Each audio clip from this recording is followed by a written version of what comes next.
کنگھی کرنے سے گرتے ہیں، ان کو بیچنا جائز ہے ناجائز؟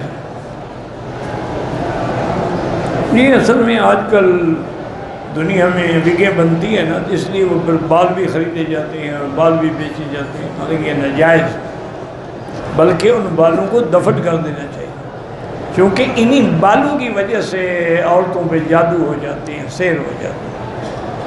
صحیح حدیث میں ہے کہ میرے آقا پہ رحمت دو عالم محبوب دو عالم پہ جب جادو ہوا، لبید ابن العاصم ایک یہودی تھا جس نے جادو کیا، تو اس جادو سے حضور صلی اللہ علیہ وسلم کے دینی معاملات میں تو کوئی اثر نہیں ہوا، یعنی نماز، عبادت، روزہ، تہجد، اشراق، اس میں تو کوئی فرق نہیں ہوا۔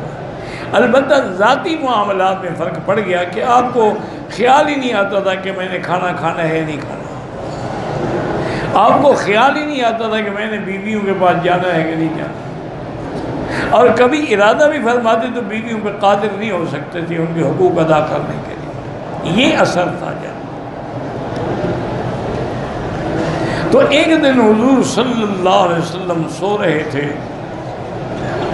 کہ دو انسان آئے، اصل میں وہ فرشتے تھے لیکن انسانوں کی شکل میں تھے۔ ایک حضور کے سرانے کھڑا ہوا، ایک پاؤں سے۔ پاؤں والے نے پوچھا کہ ما بہذا الرجل، آپ پر کیا بات ہے؟ اس نے کہا مطبوب، یعنی مسحور، آپ پر جادو ہے۔ اس نے پھر پوچھا کہ من طبہ، کس نے جادو کیا؟ اس نے کہا لبید ابن العاصم نے۔ انہوں نے کہا کس چیز پہ جادو ہے؟ فرمایا کہ مشتن، ایک کنگھی ہے، اس کے اندر جادو کیا گیا ہے۔ اس نے کہا کہ وہ کہاں ہے؟ انہوں نے کہا کہ فلاں جگہ جو ہے مقام، اس کے اندر جو کنواں ہے، اس کنویں کے اندر جو لکڑی ہے، اور لکڑی کے نیچے دفن ہے۔ اور یہ بتلا کے وہ چلے گئے۔ حضور صلی اللہ علیہ وسلم نے حضرت علی کو، صحابہ کو ساتھ لیا، اس مقام پہ تشریف لائے۔ آپ نے فرمایا کہ وہاں جو کھجوریں تھیں بالکل ٹنڈ منڈ تھی، اور معلوم ایسے تھا رؤوس شیاطین جیسے شیطانوں کے سر ہوں، اور وہ کنواں جو ہے ویران پڑا تھا، اس کا پانی ایسے تھا جیسے مخلوط بالحنہ، جیسے مہندی ملا ہوا پانی ہوتا۔ حضور پاک نے حضرت علی کو حکم دیا، حضرت علی اترے، انہوں نے جا کے اس لکڑی کے نیچے ہاتھ مارا، ڈھونڈتے ڈھونڈتے آپ کو ایک کنگھی ملی۔ اس کنگھی میں میرے آقا کے بال تھے۔ وہ کنگھی جب لائی گئی نا، تو اس کنگھی پہ اس ظالم نے کیا کیا تھا کہ وہ ایسے اس کو لپیٹتا تھا اور جادو کر کے وہاں سوئی لگا دیتا تھا، پھر لپیٹتا تھا، پھر جادو کر کے سوئی لگا دیتا تھا، اور اللہ نے یہ سورۃ الفلق اور سورۃ الناس بھی اتار دی۔ تو حضور یہ پڑھتے رہے اور اس کو کھولتے رہے، پڑھتے رہے، کھولتے رہے۔ تو صحابہ فرماتی ہیں کہ ہم نے دیکھا کہ جیسے جیسے وہ آپ کے بال مبارک کھل رہے ہیں اور سوئیاں نکل رہی ہیں، سن رہے ہیں رسول اللہ، حضور پاک سے گویا کہ وہ بوجھ جو تھا ٹل گیا اور آپ کا چہرہ چاند کی طرح روشن ہو گیا۔ حضور نے وہ کنگھی لی اور پھر اسی کنویں میں ڈال دی۔ واپس جب آئے تو بی بی عائشہ کو بتایا، تو بی بی عائشہ نے کہا حضور لے آتے، ہم بھی تو دیکھتے کہ ظالموں نے کیسے ظلم کیا۔ فرمایا کیا بات کو شہرت دینے کی کیا ضرورت ہے؟ اللہ نے جب مجھے شفا دے دی، تو اس کے بعد پھر کسی کو زیادہ اگر میں ظاہر کرتا، ہو سکتا ہے مدینے میں لڑائی ہو جاتی، ان کو قتل کر دیا جاتا جنہوں نے جادو کیا۔ میں یہ نہیں چاہتا کہ مدینے پاک میں فساد۔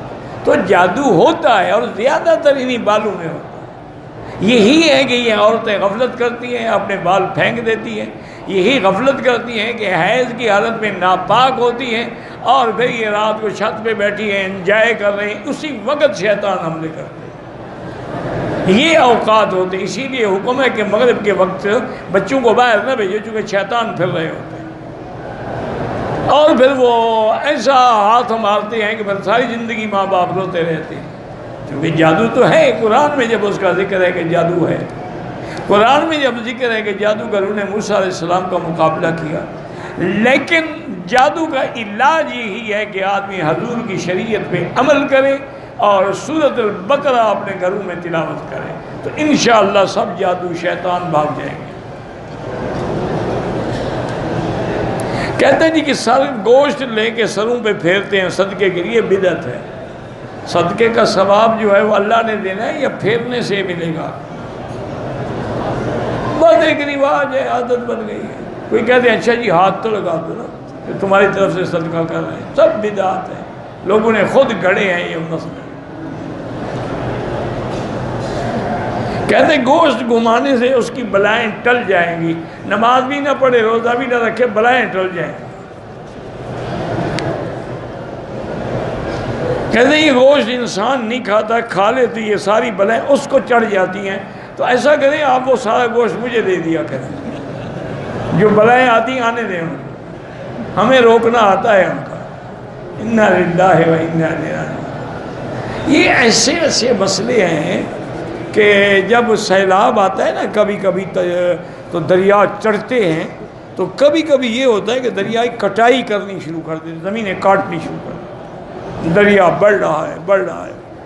تو پھر یہ جاہل پیر کیا کرتے ہیں، یہ لے جاتے ہیں وہاں لوگوں سے، کہتے ہیں کہ جانور لے آؤ بڑے بڑے، ان کو ذبح کر کے اور ٹکڑے کر کے دریا میں ڈال دیتے ہیں. کیوں بھائی؟ کہتے ہیں حضرت خضر کی فوجیں جو ہیں وہ بھوکھی ہیں اس لیے زمین کاٹ رہی ہیں. جب یہ گوشت کھائیں گی تو بس وہ مطمئن، کیونکہ خود ان کو بتایا نا کہ ہم مولوی بھوکے ہیں، پیر بھوکے ہیں، جب تک ہمیں کھانے کو نہ ملے کام نہیں بنتا. تو شاید حضرت خضر کو بھی کھلا رہے ہیں. انا للہ و انا، اللہ کا حکم ہے. اللہ چاہتے ہیں دریا آ جاتے ہیں، اللہ چاہتے ہیں دریا مڑ جاتے ہیں، اللہ چاہتے ہیں دریاؤں میں پانی آ جاتا ہے، اللہ چاہتے ہیں دریا خشک ہو جاتے ہیں، اللہ چاہتے ہیں بارشیں برس پڑتی ہیں، اللہ چاہتے ہیں آسمان سے ایک قطرہ بھی نہیں گرتا ہے. کہتے ہیں جی کہ میرے پاس 2 لاکھ روپے ہیں، اس کی زکوٰۃ میں یتیم چچا زاد بھائی کو دے سکتے، بالکل دے سکتے ہو، بلکہ زیادہ ثواب ہے. ایک زکوٰۃ دینے کا ثواب ہوگا اور ایک صلہ رحمی کا ثواب ہوگا. کہتے ہیں کہ پیپسی کوکا کولا یہ کوئی ایسی بات نہیں ہے.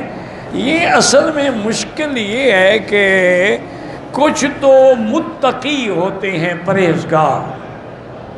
ایک ہے تقوی، اس کا مطلب ہے یعنی عزیمت پہ عمل کرنا.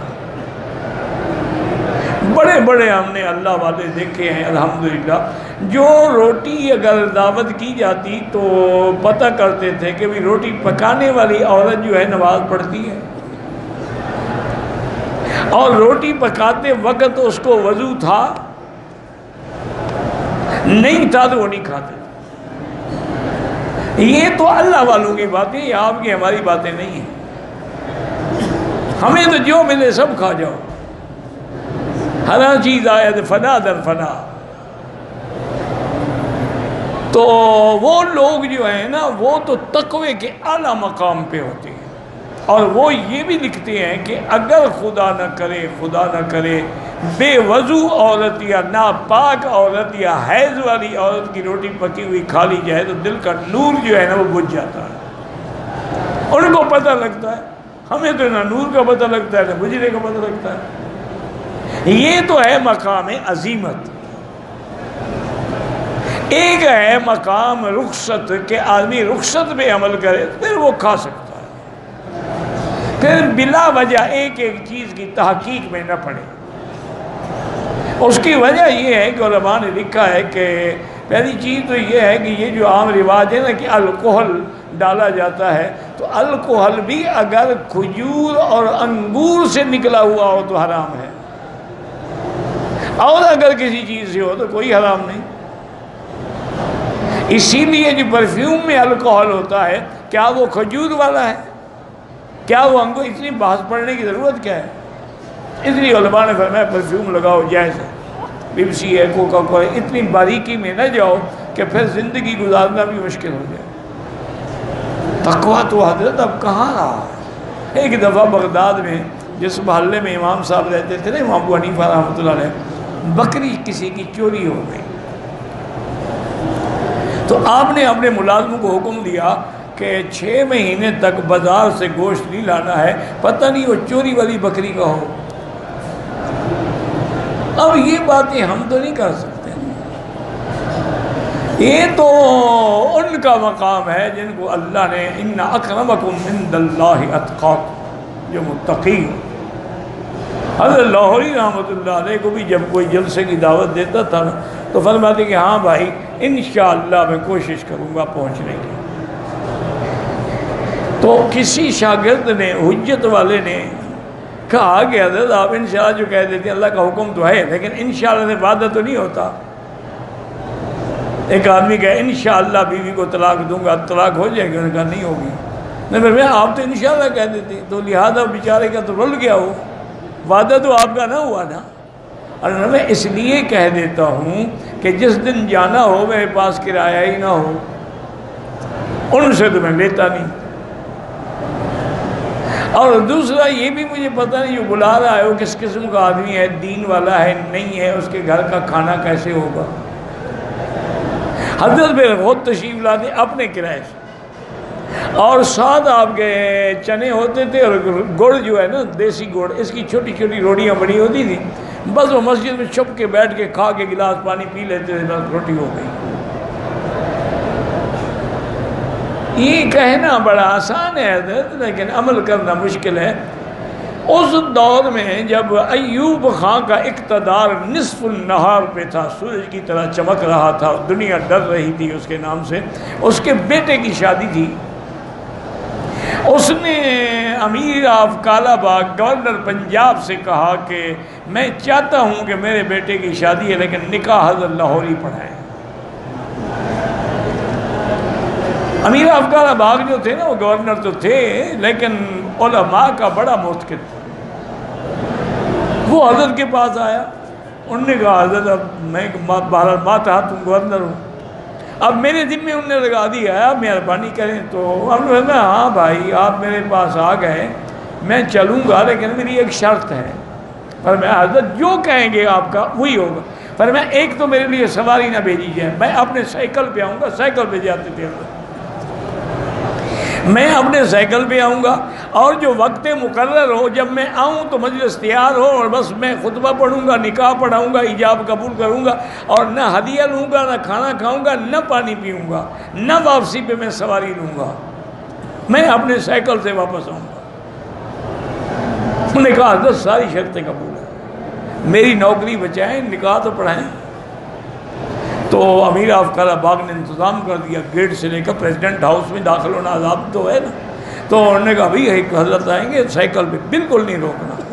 سائیکل پہ آئے، سائیکل باہر کھڑا کیا، مجلس تیار تھی، بیٹھتے خطبہ شروع کر دیا، ایجاب قبول کرائے، نکاح ہو گیا، دعا ہو گئی، اٹھ کے کھڑے ہو گئے۔ ایوب خان پیچھے دوڑتے رہے کہ کچھ دے دوں، لیکن امیر آف کالا باغ نے اشارہ کیا بالکل نہ دوڑنا، کہیں ایسا نہ ہو کہ بجائے دعا کے حضرت بد دعا کر دینا ہے، بس سائیکل پہ بیٹھے رہو واپس۔ یہ لوگ کہاں ہیں؟ تمہارے ہمارے لیے سب جائز ہے، کھاؤ پیو مزے کرو۔ میرا 4 مہینے کا بیٹا ہے جو روتا رہتا ہے، یہی وجہ ہے روتا رہتا ہے، شیطانی اثرات۔ تو اس کو صبح و شام سورۃ فاتحہ، آیت الکرسی، قل اعوذ برب الفلق، قل اعوذ برب الناس، ہر نماز کے بعد 3 دفعہ پڑھ کے پورے بدن پہ دم کیا کرو۔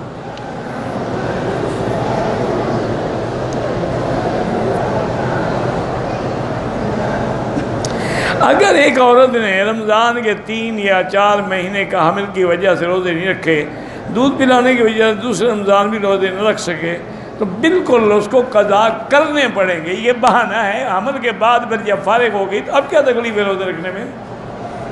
روزہ رکھنے میں کون سا دودھ کم ہو جائے گا بیٹے کا، اور انشاءاللہ اور بڑھ جائے گا۔ یہ سب بہانے ہیں۔ شام کو جو بیٹھ کے 2 کلو گوشت کھا جاؤ گی وہ کام نہیں کرے گا۔ ہمارے روزے تھوڑے ہیں، دن کو بھوکے رہتے ہیں، شام کو 3 مہینے کا کھانا کٹھے کھا لیتے ہیں۔ یہ کیا روزے ہیں؟ بس اللہ دعا کرو اللہ قبول کرے۔ میں بیوہ ہوں، میرا ایک بچہ اور بچی ہے، میرے پاس 40 لاکھ روپیہ ہے، ساری زندگی کام کر کے گھر لینا ہے۔ بارہ ابھی جب آپ نے گھر نہیں لیا نا، جب تک نہیں لیا زکوٰۃ دیتی رہو گی، جب گھر لے لو گی تو پھر کوئی زکوٰۃ نہیں۔ ابھی تک تو پیسے آپ کے پاس ہیں نا۔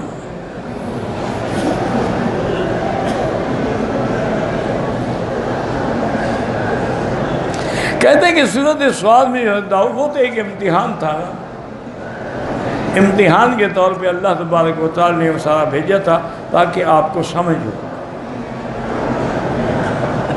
حرم کی احرام کی حالت میں ناک کا بال ٹوٹ گیا، کوئی حرج نہیں ہے، کوئی دم نہیں ہے، دم ہے ہی نہیں تو کیوں ادا کرو؟ اگر آپ نے سر پہ خوشبو والا صابن لگایا تو بعض علماء فرماتے ہیں دم پڑ گئی، لیکن چونکہ فوراً دھل گیا ہے اس لیے دم نہ صحیح 10-20 ریال خیرات کر دو۔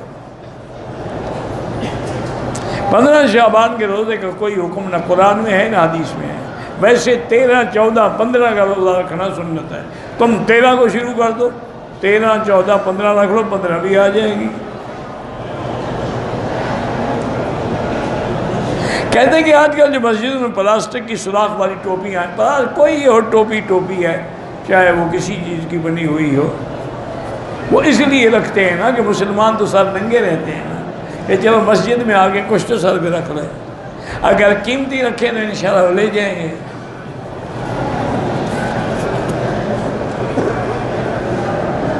جو لوگ چوری حج کرتے ہیں، بھئی حج تو عرفات کا نام ہے، باقی اللہ جانے وہ جانے۔ میرے والد کو فالج ہوا، اللہ شفا عطا فرمائے، میرے بھائی ہمشیرہ اور بیمار، اللہ شفا عطا فرمائے۔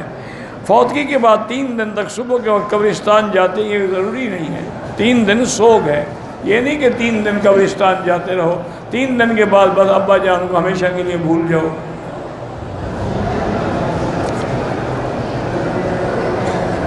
نجد کے رہنے والے نجدی کہلاتے ہیں، مکے میں رہنے والے مکی اور حجازی کہلاتے ہیں۔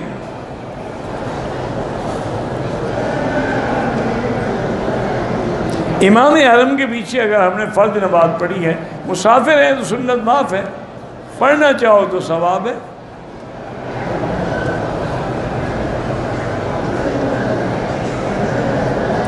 کسی کے گھر مہمان ہو تو برتن صاف کرنا چاہیے، چاہے اپنے گھر میں ہو برتن صاف کرو، اس میں کچھ بچا ہوا نہ رہے، جو بچا ہوتا ہے وہ شیطان کھاتا ہے۔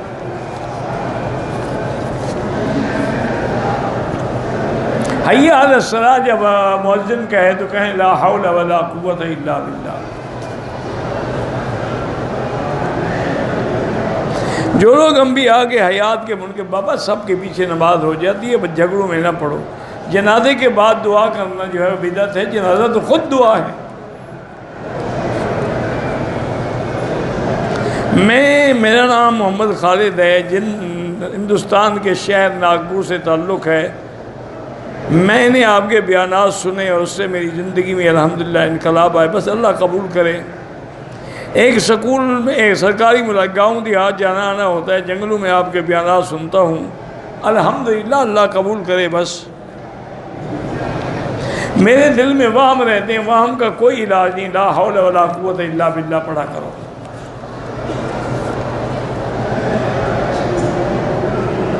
دوران طواف کعبے پہ نظر نہ ہو، سجدے کے نیچے نظر ہو۔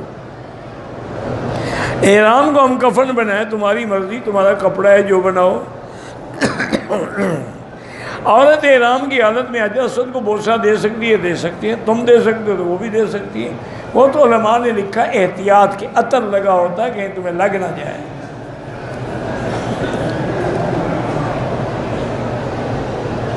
ہم نے عمرے کے طواف کے دوران چہرے پہ کپڑا ڈالی ہے، طواف تو ہو گیا، نقاب نہیں کرنا چاہیے، تو اس کے لیے آپ 10-12 ریال خیرات کریں۔ آپ کے زمزم سے پانی سے شفا کی نیت سے غسل کریں، بالکل جائز ہے۔ کہتے ہیں نماز حاجت میں پڑھنے کے لیے 100 تک کیسے انگلیوں پہ گنتی کرتے رہیں، یہ تسبیح ہاتھ میں رکھ لیں، اس پہ کرتے رہیں، اس میں کیا مشکل ہے بھائی؟ 15 شعبان کو جتنا عبادت ہو سکتی ہے، نماز ہے، تلاوت قرآن ہے، کرتے رہیں۔ تعویذ اگر قرآن و حدیث کے مطابق ہو تو جائز ہے۔ حاملہ عورت جو ہے رمضان کے روزے رکھ سکتی ہے، بالکل رکھ سکتی ہے، کیوں عادیت ہے؟ حاملہ عورت باقی سارے کام کر سکتی ہے، روزے میں کیا تکلیف ہے؟ روزے میں تو اور اس کی صحت اچھی ہوگی۔ عدالت نے نوٹس دیا، لڑکا پیش نہیں ہوا، عدالت نے تنسیق کی ڈگری دے دی۔ اگر عدالت اسلامی ہے تو پھر تو نکاح ختم ہو گیا، انگریزی ہے تو پھر اعتبار نہیں ہے۔ ایک وڈیرے نے عمرے پر آنے کے لیے ایجنٹ کو پیسے نہیں دیے تو آیا کیسے؟ ڈر کے مارے ایجنٹ نے ویزا لگایا، تو بارہ انہوں نے ظلم کیا ہے، ایسے لوگوں پر ظلم کر کے عمرے پہ آنے کا کوئی فائدہ نہیں، اس کو فوراً پیسے ادا کرو اور توبہ بھی کرو۔ میری بہن بیمار ہے، اللہ شفا عطا فرمائے۔ خانہ کعبہ کا غلاف سیاہ کیوں آ رہا ہے؟ کہتے ہیں کہ شیعہ اسی لیے کالا کپڑا پہنتے ہیں کہ وہ کعبے کا غلاف سیاہ ہے، تو حضور کے روضے کا جو ہے وہ سبز ہے، اور اسی طرح بعض مسجد کا سنہری ہے، پھر ہر آدمی اسی کی لباس پہنتے ہیں، یہ کیا ہے؟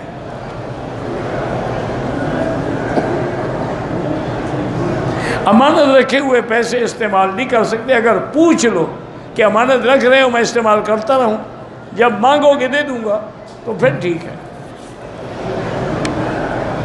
ملتزم کہتے ہیں حجر اسود سے لے کر کعبۃ اللہ کے دروازے تک۔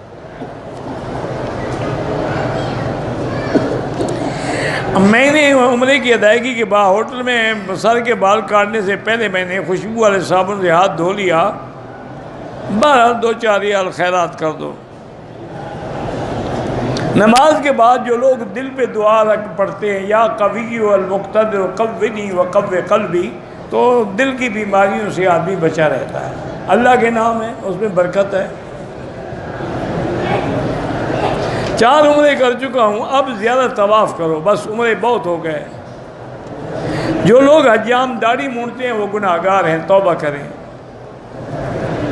ایام ختم ہو گئے، ابھی غسل نہیں کیا، اسی حالت میں خاوند صحبت کی بالکل حرام ہے جب تک کہ غسل نہ کر لے۔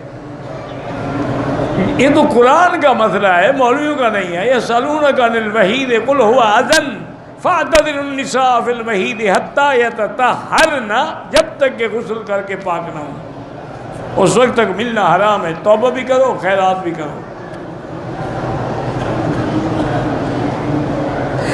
کہتا ہے جی چاولوں کو ہاتھ سے، ہاں بالکل ہر چیز ہاتھ سے کھانا سنت ہے، چمچہ تو ایک رواج ہے نا۔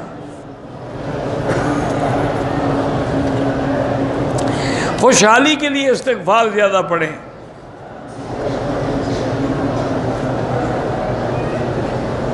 نہیں، آپ حرم شریف کا قرآن نہیں اٹھا سکتے، یہاں دفتر موجود ہے، وہاں جائیں، وہ خود آپ کو ہدیہ دے دیں گے۔ مشترکہ نیت سے طواف کعبہ نہیں، ایک کے لیے ایک۔ اگر والدین نے حج نہیں کیا، بیٹا کر سکتا ہے؟ ہاں کر سکتا ہے۔ نماز جنازہ میں جب تکبیر کہتے ہیں ہاتھ نہیں اٹھانے چاہیے۔ اگر کسی شخص کا داڑھی کا بال حرم میں ٹوٹ گیا، ٹھیک ہے، اٹھا کے رکھ لیا، بعد میں جا کے کسی محفوظ جگہ پہ ڈال دے۔ کہتے کہ لال مسجد والوں کو تنگ کر رہے ہیں، اللہ ان کی مدد کرے۔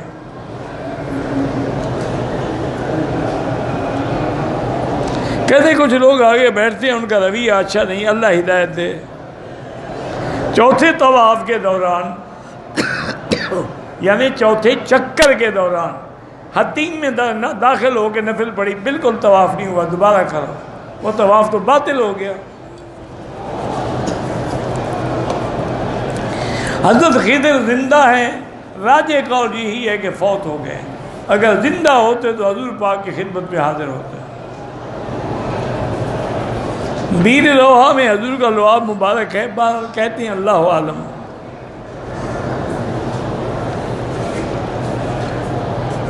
جو آیت ہم نے پڑھی ہے، کہتے ہیں شوگر والے کو بھی فائدہ دیتی ہے۔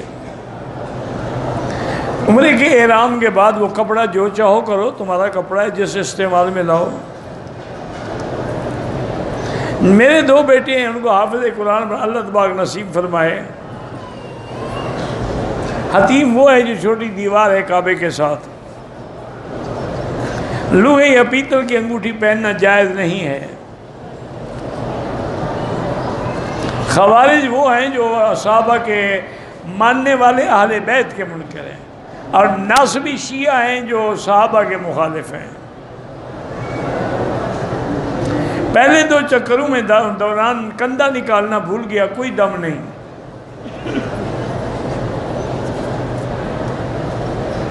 دم کی کتنی رقم ہوگی جا کے منڈی میں پتہ کریں، اللہ عالم۔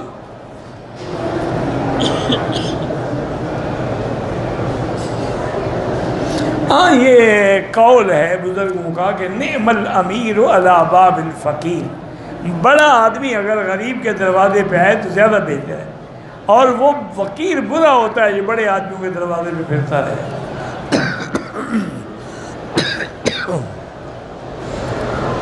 زندہ رشتہ داروں کے لیے دعا کریں، ان کے لیے طواف نہیں۔ میں اور میری بیوی مدینے سے واپس آئے، میقات سے احرام باندھا، عمرے کے بعد میں بال کٹوانے سے پہلے غسل کر لیا، غسل کے بعد بال کاٹے، کوئی بات نہیں ہے۔ یہ کل بھی آپ نے پوچھا تھا، کتنے دفعہ پوچھو گے؟ زندہ لوگوں کے لیے طواف نہیں ہوتا۔ اگر احرام کی حالت میں چپل کی وجہ سے انگوٹھے سے خون نکلے، اگر خون بہہ جائے تو وضو نہ ہوا، جب وضو نہیں طواف نہیں ہوگا، جا کے پٹی کریں پھر طواف کریں۔ مسنون عمل یہ ہے کہ جب مشکلات ہوں تو حسبنا اللہ و نعم الوکیل پڑھا کرو، مکروہ اوقات میں نماز نہ پڑھو۔ جب سامنے مسجد نبوی میں مواجہ مبارک میں سلام پڑھیں گے وہ حضور سنتے ہیں، جو درود ہے وہ پہنچایا جاتا ہے۔ ایک شخص نے اپنی بیوی کو 3 طلاقیں دی، پھر دوسرے شخص سے نکاح کیا، اگلے شوہر کے ساتھ نکاح، بہرحال گناہ تو ہے لیکن حلال تو ہو جائے گی، حلالہ جو ہو گیا۔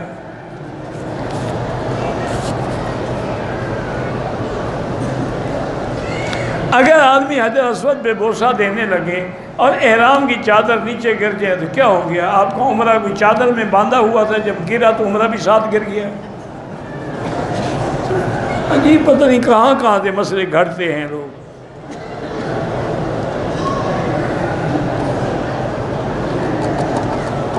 ہمارے گاؤں میں جب ایک آدمی فوت ہو جائے، ہماری ایک تنظیم ہے، وہ پیسہ اکٹھا کر کے خرچ کرتے ہیں، گھر سے پیسے نہیں۔ اچھی بات ہے۔ اگر ایک آدمی فوت ہو جائے، اس دن میں خیرات کرے یا بعد میں؟ نہ اس دن کرے نہ بعد میں، کوئی ضروری نہیں خیرات کرنا۔ خیرات پہ پیسے نہ لگاؤ، وہ پیسے کسی مدرسے میں دے دو، وہ پیسے کسی مسجد میں دے دو، ان پیسوں سے کسی غریب کے گھر میں پانی نہ ہو تو نل کا انتظام کر دو۔ ایسے چاول کھلا کے جو چلے جائیں گے کیا ہو جائے گا؟ اس کا کوئی ثواب شواب نہیں ہوتا۔ داڑھی کو کالی مہندی نہ لگائیں، باقی جو مرضی ہے لگائیں۔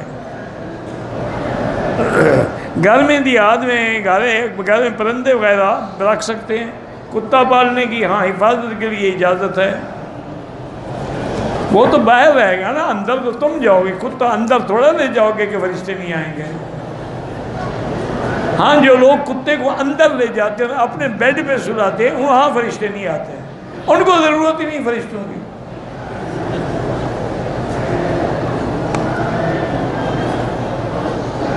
طلاق یافتہ ہوں، اللہ آپ کو اچھا رشتہ عطا فرمائے، سورۃ الرحمن پڑھ کے دعا کیا کریں۔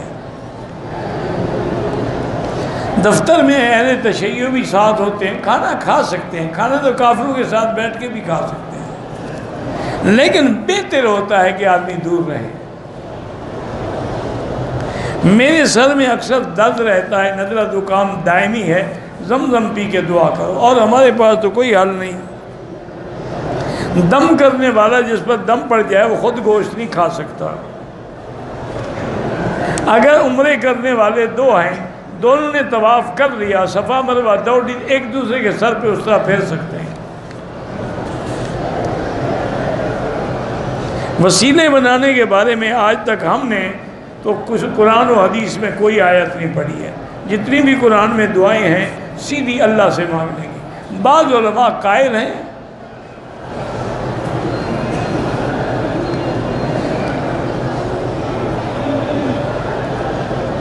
بہرحال صدقہ تو صدقہ ہے، ایسے کام کے لیے ہے یا بغیر کام کے ہو۔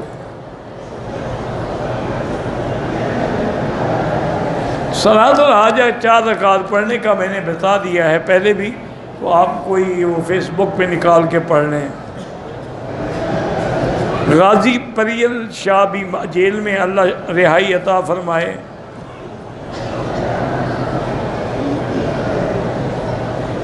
عورت کو ہر وقت قطرے آتے ہیں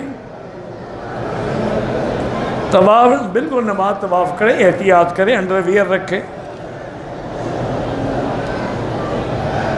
جو لوگ صدقہ دے دیتے ہیں وہ خود تو نہ کھائیں نا۔ آب زمزم بیٹھ کے پئیں، کھڑے ہو کے پئیں تو گناہ نہیں ہوگا۔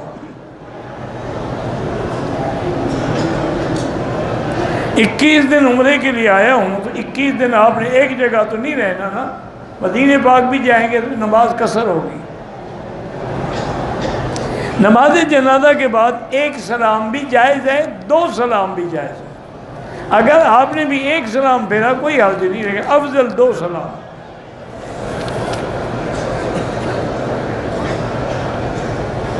روحانی فیض کا معنی یہ ہوتا ہے کہ آدمی کو نیکی کا شوق پیدا ہو۔ مسجد عائشہ نے احرام باندھ کے طواف صفا سے فارغ حل کرانے سے پہلے احرام کھول دیا، لیکن پھر حل کرایا کہ نہیں؟ اگر پھر کرایا ہے تو کوئی دم نہیں کرایا، حلق بھی کراؤ، دم بھی دو۔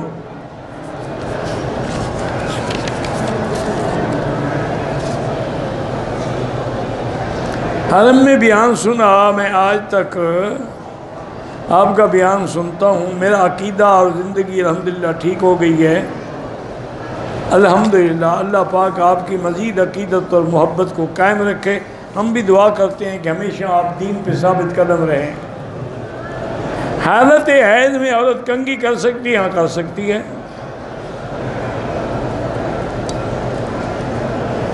رات میں چھت پہ بیٹھ سکتے ہیں، پتہ نہیں کیا لکھا ہے، مجھے سمجھ ہی نہیں آئی۔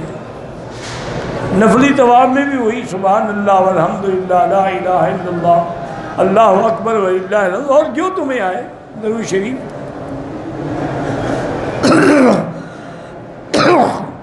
برائلر مرغی میں نہیں جانتا کیا ہوتی ہے۔ میں ہندوستان سے آیا ہوں، ہوٹل میں تنہا نماز قصر پڑھنی ہے، بالکل قصر پڑھنی ہے۔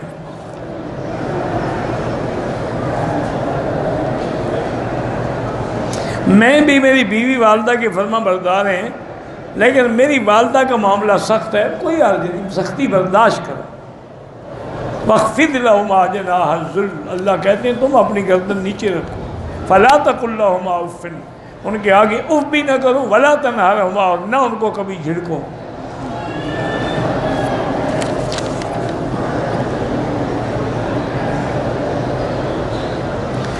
بھول کے عورت نے احرام کھول کے چوٹی کے بال کاٹے، تو عورت کا احرام ہوتا نہیں تو کھولا کیا اور باندھا کیا؟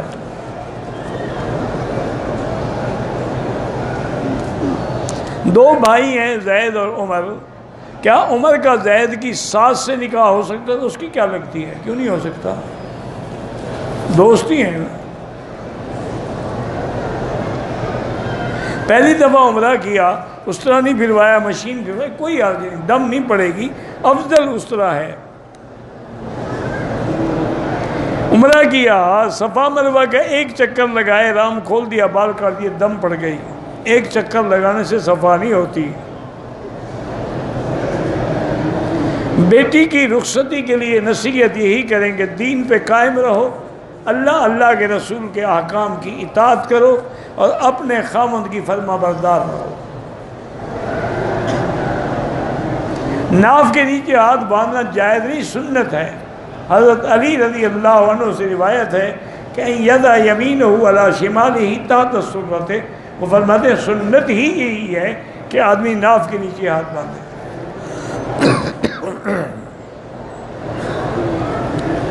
حضور پاک نے رفع یدین ہوا ہے، لیکن آخری عمل جو ہے وہ رفع یدین نہیں ہے۔ نفلی نماز اپنی زبان میں دعائیں نہ مانگیں، حدیث و قرآن والی دعائیں مانگیں۔ زندہ کے لیے کوئی طواف نہیں۔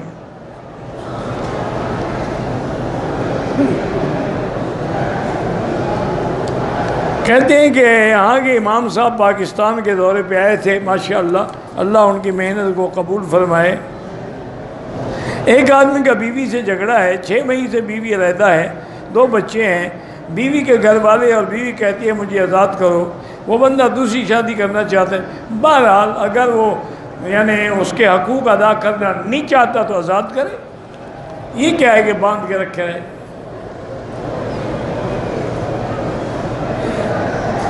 ایک امام صاحب نماز پڑھاتے ہیں اور لوگوں کو غسل دیتے ہیں، اجرت میں قربانی کی کھالیں لیتے ہیں، وہ ناجائز ہے۔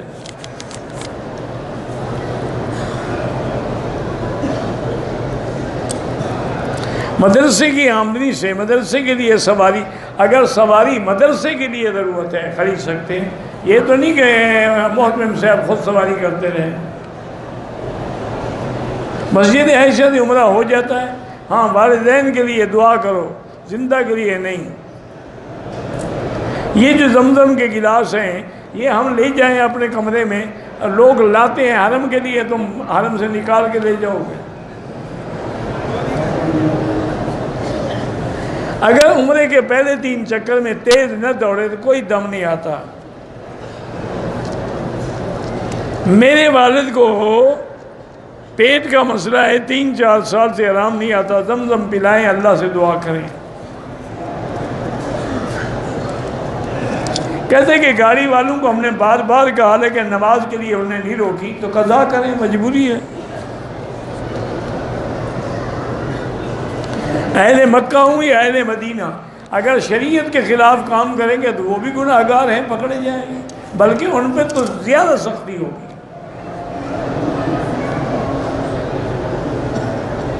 عصر کی نماز میں 4 رکعتوں میں اب جہر کیوں نہیں کیا جاتا؟ کچھ نمازیں جہری ہیں، کچھ سری ہیں، تاکہ لوگ اپنا عقیدہ ٹھیک کریں۔ اللہ جہر کو بھی سنتے ہیں، سر کو بھی سنتے ہیں۔ شیعہ سے دکان سے سامان خرید سکتے ہیں، ساری یہودیوں سے لے رہے ہو تو شیعہ سے لے لیا تو کیا ہو جائے گا؟ آج کل ساری بزنس کس کے ساتھ ہے؟ میری ایک شادی ہے، دوسری کا ارادہ ہے، بالکل کرو۔ والدین بیوی راضی ہوگی تو اچھی بات ہے، ورنہ سنا تو نہیں کبھی بیوی راضی ہو۔ میں بڑا گناہگار ہوں، میں نے عمرہ کیا، توبہ کی، اس سے بڑی نصیحت کیا ہے کہ آپ نے توبہ بھی کر لی، اللہ نے عمرہ بھی نصیب کیا۔ اگر آدمی نے اپنے گھر سے تیاری کی، وضو کیا، لیکن جہاز میں آ کے احرام باندھ کے نیت کی، کوئی حرج نہیں، وہ بھی ٹھیک ہے۔ واللہ اعلم۔ اللہم صلی علی سیدنا محمد وعلی آل سیدنا محمد وبارک وسلم۔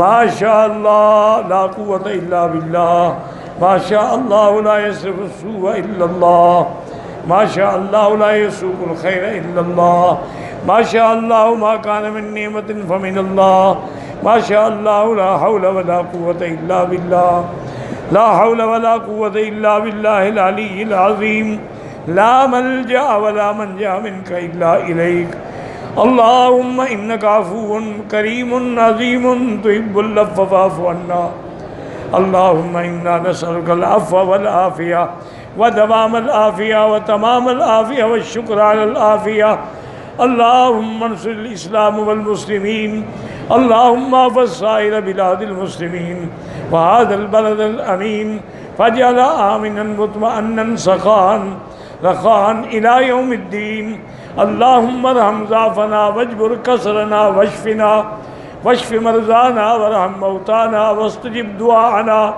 ولا تخیب رجاءنا برحمتک یا ارحم الراحمین۔